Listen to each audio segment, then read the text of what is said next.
Hello दोस्तों, welcome to ASC shorthand. आज की इस वीडियो में हम रामधारी गुप्ता खंड 2 के प्रतिलेखन संख्या 5 का डिक्टेशन लेंगे। इस डिक्टेशन को हम 2 स्पीड में लेंगे, 80 वर्ड पर मिनट और 100 वर्ड पर मिनट में। दोस्तों, मुझे लगता है कि अगर आप रामधारी खंड 2 का भाग लगा रहे हैं तो आपको शब्दों का पूरा ज्ञान होगा और शब्द की आउटलाइन कैसे बनी है मुझे ये समझाने की ज़रूरत नहीं है, आप इसे देखकर ही समझ जाएंगे। तो दोस्तों, 80 की स्पीड में आपका डिक्टेशन चालू होगा 5 सेकंड के बाद। तब तक के लिए आप रेडी रहें। स्टार्ट। महोदय, बच्चों को जो ज्ञान प्राप्त हो वह अनुभव से प्राप्त हो, ना कि केवल स्मरण शक्ति पर आश्रित रहकर रटाई द्वारा। उन्होंने सोचा था और उच्चतम शिक्षा शास्त्रियों का भी यही विचार है कि इस प्रकार से प्राप्त ज्ञान बच्चों में जागरूकता, कार्यकुशलता, स्वतंत्र भावना पैदा करता है, जो इस जीवन के संग्राम में बहुत सहायक हो सकता है। दूसरा मौलिक विचार उनका यह था कि इस प्रकार की शिक्षा इस देश के लिए अनुकूल ही नहीं बल्कि अनिवार्य है। बच्चों से जो कुछ भी काम कराया जाए वह उत्पादक काम हो और उससे जो कुछ भी पैदा हो उससे शिक्षा का व्यय यदि पूरा नहीं तो अधिकांश निकल सके, क्योंकि यदि शिक्षा का व्यय दूसरे प्रकार से निकालने का प्रयत्न किया जाएगा तो वह बोझ इतना बड़ा होगा कि शिक्षा सार्वजनिक नहीं बन सकेगी। पिछले वर्षों में जो कुछ भी विचार किया गया था या प्रयोग करके देखा गया, उससे जहाँ तक मैं समझता हूँ वही निष्कर्ष निकाला जा सकता है जो पहले सम्मेलन में हुई बहस से निकाला जा सकता था। हमारे शिक्षा शास्त्रियों ने इस पद्धति की अनुकूलता और श्रेष्ठता तो मान ली थी, पर उनकी दृष्टि में इसके द्वारा शिक्षा का व्यय निकालना असंभव ही नहीं अनुचित भी था। प्रयोग से देखा गया है कि इस पद्धति की उपयोगिता है और इससे पूरा नहीं तो अधिकांश व्यय निकाला जा सकता है। यह मैं प्राथमिक और माध्यमिक शिक्षा के संबंध में कह रहा हूँ। उच्च कोटि की शिक्षा के संबंध में अभी प्रयोग नहीं के बराबर हुआ है, इसलिए उसके संबंध में अभी कुछ भी कहना संभव नहीं है। इतना होते हुए भी हम देखते हैं कि इस पद्धति को उतना प्रोत्साहन नहीं मिला और न इसका उतना प्रचार ही हुआ जितना होना चाहिए था और जितना स्वराज्य प्राप्ति के बाद हम कर सकते थे। इसका कारण जहाँ तक मैं समझता हूँ यही है कि इसकी उपयोगिता प्रमाणित होने पर भी पुरानी पद्धति पर जो आस्था थी वह अभी दूर नहीं हुई है और इसी कारण शिक्षा के काम में जो व्यक्ति लगे हुए हैं उनका ना तो इस ओर ध्यान गया है और ना उन्होंने इस विषय पर गहराई से चिंतन ही किया है।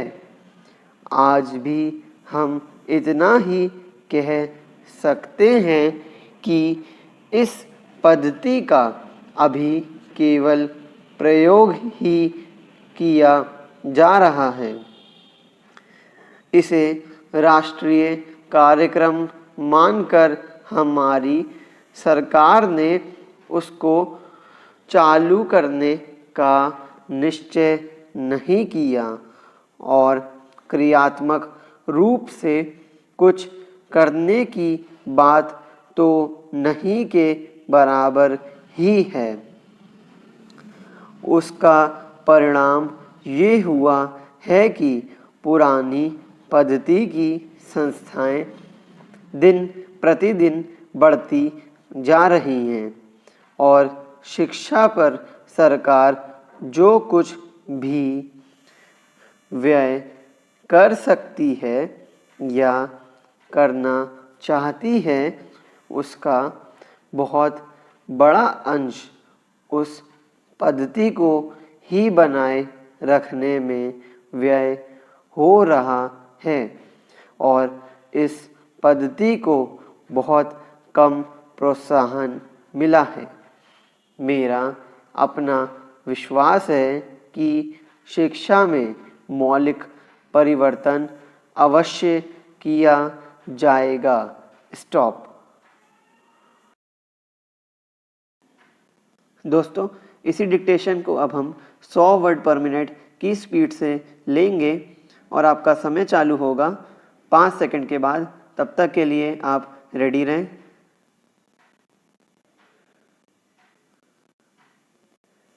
स्टार्ट।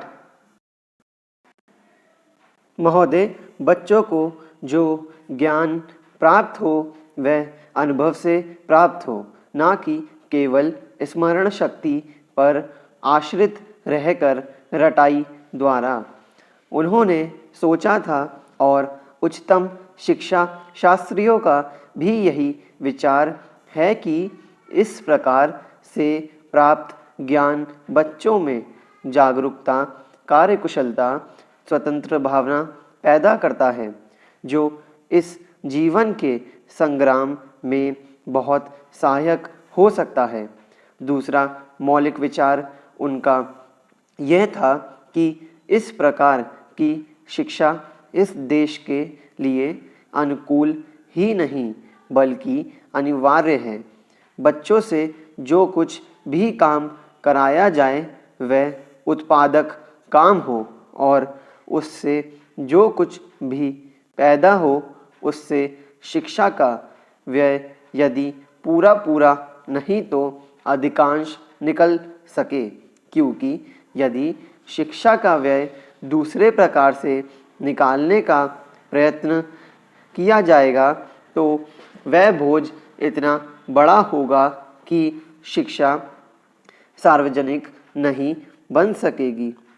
पिछले वर्षों में जो कुछ भी विचार किया गया था या प्रयोग करके देखा गया उससे जहाँ तक मैं समझता हूँ वही निष्कर्ष निकाला जा सकता है जो पहले सम्मेलन में हुई बहस से निकाला जा सकता था।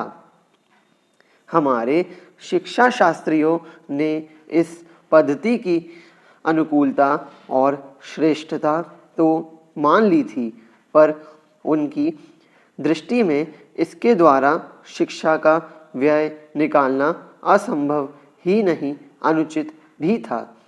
प्रयोग से देखा गया है कि इस पद्धति की उपयोगिता है और इससे पूरा नहीं तो अधिकांश व्यय निकाला जा सकता है। यह मैं प्राथमिक और माध्यमिक शिक्षा के संबंध में कह रहा हूँ। उच्च कोटि की शिक्षा के संबंध में अभी प्रयोग नहीं के बराबर हुआ है, इसलिए उसके संबंध में अभी कुछ भी कहना संभव नहीं है। इतना होते हुए भी हम देखते हैं कि इस पद्धति को उतना प्रोत्साहन नहीं मिला और न इसका उतना प्रचार ही हुआ जितना होना चाहिए था और जितना स्वराज्य प्राप्ति के बाद हम कर सकते थे।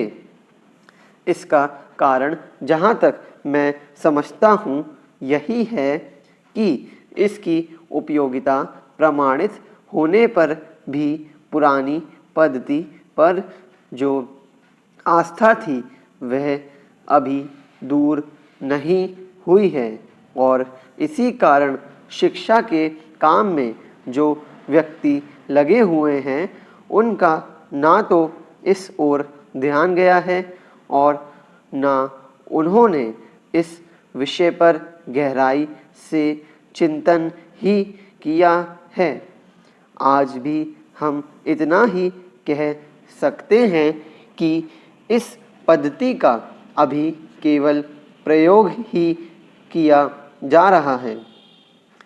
इसे राष्ट्रीय कार्यक्रम मानकर हमारी सरकार ने उसको चालू करने का निश्चय नहीं किया और क्रियात्मक रूप से कुछ करने की बात तो नहीं के बराबर ही है। उसका परिणाम ये हुआ है कि पुरानी पद्धति की संस्थाएं दिन प्रतिदिन बढ़ती जा रही हैं और शिक्षा पर सरकार जो कुछ भी व्यय कर सकती है या करना चाहती है उसका बहुत बड़ा अंश उस पद्धति को ही बनाए रखने में व्यय हो रहा है और इस पद्धति को बहुत कम प्रोत्साहन मिला है। मेरा अपना विश्वास है कि शिक्षा में मौलिक परिवर्तन अवश्य किया जाएगा। स्टॉप।